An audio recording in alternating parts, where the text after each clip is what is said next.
Alors, nous avons donc avec nous en ligne professeur Pierre-Olivier Pinault, professeur titulaire de la chaire de gestion du secteur de l'énergie au HEC Montréal. Comment ça va, professeur? Ça va très bien, merci. Et vous? Oui, moi, ça va toujours bien, même quand ça va mal, professeur Pinault. Très bien.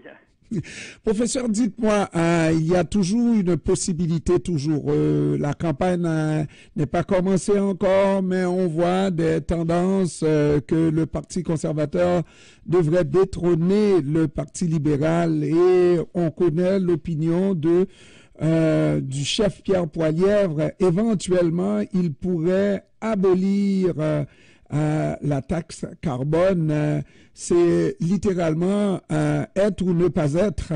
Est-ce le nouveau Premier ministre, s'il devient Premier ministre, pourrait effectivement, sans difficulté, abolir la taxe carbone? Ben alors, sans difficulté, c'est ça l'enjeu. Je pense que non, il ne pourrait pas. Il y a plusieurs obstacles et surtout pour les Québécois, il ne pourrait pas avoir un impact sur le système québécois.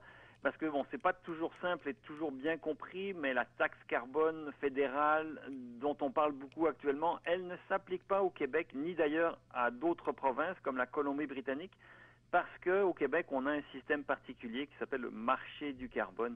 Alors, Pierre Poilievre pourrait décider d'essayer d'abolir la taxe fédérale qui pénalise ceux qui achètent de l'essence, du diesel, des produits pétroliers et du gaz naturel. Il y aurait des contestations, il y aurait beaucoup de gens qui ne seraient pas contents parce que même si personne n'aime payer la taxe, beaucoup de gens comprennent pourquoi elle est nécessaire, cette taxe. Et au Québec, de toute façon, il n'aurait pas le pouvoir d'abolir le système québécois. Alors ça serait difficile et c'est vraiment une promesse très populiste qu'il met de l'avant, qui malheureusement n'a pas beaucoup de sens environnemental et je dirais même économique. Professeur, nous sommes en 2024, l'époque de toutes ces histoires par rapport à ces changements climatiques, par rapport aux méfaits de l'utilisation des gaz à effet de serre, mais surtout de l'énergie fossile. Je pense que c'est une réalité que tout le monde comprend. Vous dites que le politicien mènerait une campagne populiste. Est-ce qu'il y a encore du monde à croire à ces histoires-là, savoir que on peut utiliser toutes les énergies fossiles qu'on veut, mais ça n'aura pas d'impact sur l'environnement? Ben c'est sûr que quand on est conscientisé et qu'on voit les problèmes environnementaux, c'est très difficile de croire que des gens ne voient pas ces problèmes-là et ne voient pas les dangers de l'industrie fossile. Alors, sans prétendre que ces gens-là ne comprennent pas les enjeux environnementaux, c'est possible de croire qu'une partie de la population pense que ne pas payer les taxes, c'est possible et que c'est mieux. Il y a des politiciens, c'est rare pour des politiciens de se faire élire en disant je vais augmenter les impôts. Alors les gens aiment entendre qu'on va payer moins cher, qu'on va payer moins d'impôts, et je pense que c'est simplement ce message-là que M. Poilievre essaye de faire passer pour attirer des électeurs, l'illusion qu'on peut payer moins et que ça va rien changer. Malheureusement, dans certains cas, dans beaucoup de cas, si on paye moins, il y a une conséquence. Il y a moins de services où l'environnement se dégrade davantage parce qu'on utilise davantage de produits pétroliers. Et ça, évidemment, et lui, il n'en parle pas. Il a un message très simple, en fait complètement simpliste, et qui fait appel à ce désir que tous les humains ont, et même moi, je dois l'admettre, si je peux payer moins cher, je vais aller vers la solution qui coûte moins cher. Parfois, c'est une bonne chose, parfois, c'est une mauvaise chose, parce que ce qui coûte moins cher à court terme, eh bien, on le regrette à long terme, parce qu'il y a des frais ou des désavantages qui surviennent. Autrement dit, cette campagne électorale qui s'en vient risque d'être une campagne totalement axée sur l'environnement ou est-ce que vous croyez qu'on va essayer de jouer, broder dans les dentelles, n'est-ce pas, faire des pieds et des mains pour ne pas dire les vraies affaires? Est-ce qu'une campagne comme une campagne aux États-Unis où l'avortement prend énormément de place, on est pour ou contre? Est-ce que ça ne devrait pas être ici une campagne sur l'environnement, on est pour ou contre?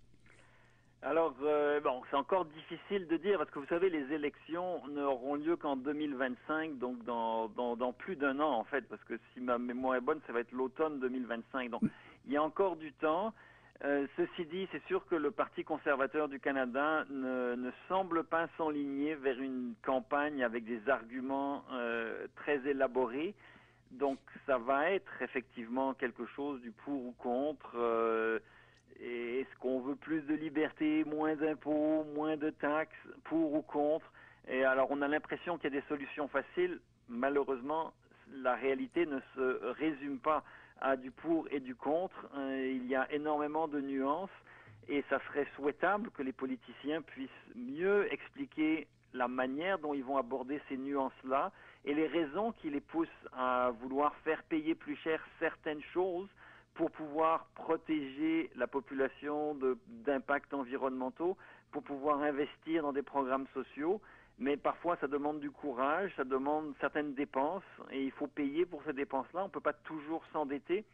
Donc, il faudrait pouvoir aborder ces nuances-là. Si vous me demandez si je suis optimiste par rapport au fait d'aborder ces nuances-là, non. Monsieur Poilievre semble s'engager dans une campagne très binaire avec pour ou contre Justin Trudeau ou pas Justin Trudeau.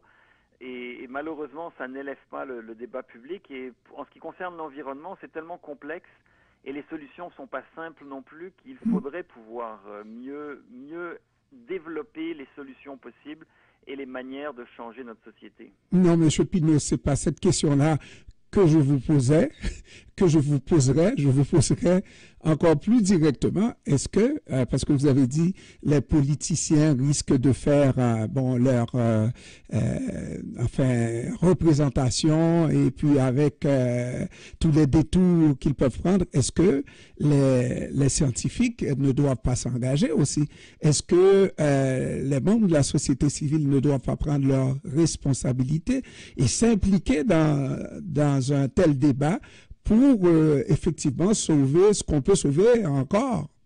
Absolument, absolument. C'est important que tout le monde s'engage, pas juste les scientifiques et les universitaires, mais en fait, oui, comme vous l'avez dit, les membres de la société civile, les citoyens devraient écrire à leurs députés, prendre position pour dire je suis prêt à faire des efforts, je suis prêt même à payer pour payer la taxe carbone s'il faut la payer, mais surtout exiger que les pollueurs la payent, parce que c'est ça qu'on veut, c'est que les pollueurs payent pour leur pollution.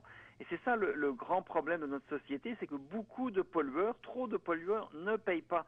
Alors il faudrait qu'on s'engage individuellement, collectivement, à faire comprendre à nos institutions. Et oui, moi, comme universitaire, scientifique, j'essaye de m'engager, je publie des articles pour dire qu'il faut payer pour l'énergie, il faut investir dans les transports en commun, du logement pour gérer la crise du logement. Il faut protéger les espaces naturels pour essayer de limiter les problèmes de déperdition des écosystèmes et de la biodiversité. Il faut réduire les gaz à effet de serre. Donc réduire les gaz à effet de serre, ça veut forcément dire réduire notre consommation de produits pétroliers, de gaz naturel, donc l'essence. Et ça veut dire prendre moins de voitures, de camions, de VUS, prendre plus les transports en commun, la marche, la bicyclette. Il y en a qui le font déjà beaucoup, pas par choix, mais malheureusement par contraintes budgétaires. Mais c'est pour ça que c'est important aussi de faire comprendre que les plus riches sont les plus pollueurs et que quand on veut faire payer cette taxe carbone et faire payer la pollution, eh bien c'est une taxe qui va surtout faire payer les riches et c'est une bonne chose parce que c'est eux qui polluent le plus, c'est eux qui devraient payer pour permettre d'investir de l'argent pour des alternatives qui vont bénéficier à tout le monde. Est-ce que c'est incompatible, professeur, parce que les lieux de pouvoir sont des lieux de pouvoir. C'est là où se prennent les décisions, n'est-ce pas, définitivement. Est-ce que c'est incompatible d'être scientifique et d'être au pouvoir? Non, je ne crois pas. On a quelques exemples de scientifiques qui ont été au pouvoir. En Colombie-Britannique, j'ai un ancien collègue de l'Université de Victoria qui s'était fait élire pour le Parti vert de la Colombie-Britannique, Andrew Weaver.